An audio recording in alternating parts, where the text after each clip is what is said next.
บรรยากาศเที่ยงไห้เที่ยงหน้าเลยบรรยากาศอยู่โอ้ต้นมะม่วงเขียวเขียวกระจีเที่ยงหน้าเนาะวิถีชีวิตเหมือนเนาะเนาะแต่ว่ากับม่วนเลยหาเบิ่งได้ยากเลยเนี่ยเป็ดไก่ออกมาหน้าโอ้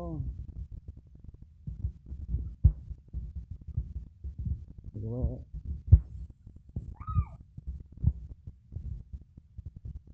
ใส่มา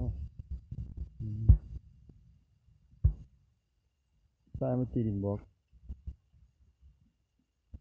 ตีดินบล็อกว่าสิกอลูกไก่นี่นะ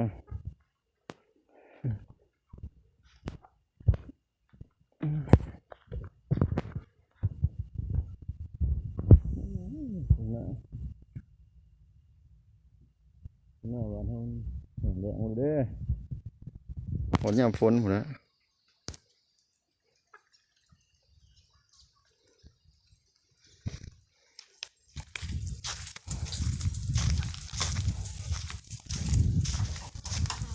นี่ก็เล็กหน่อยเนาะลูกกันดานเลยนะลูกกันดานดอกมันหนาเนาะ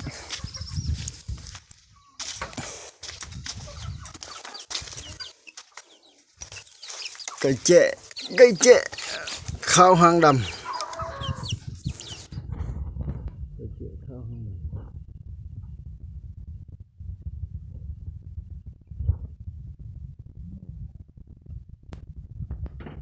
โอ้โหเป็นโหโหโหมาตำ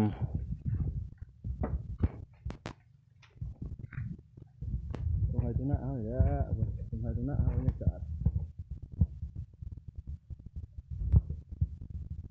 ตรงหน้า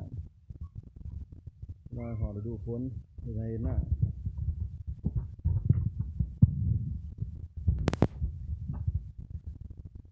บรรยากาศตรงไหนตรงหน้า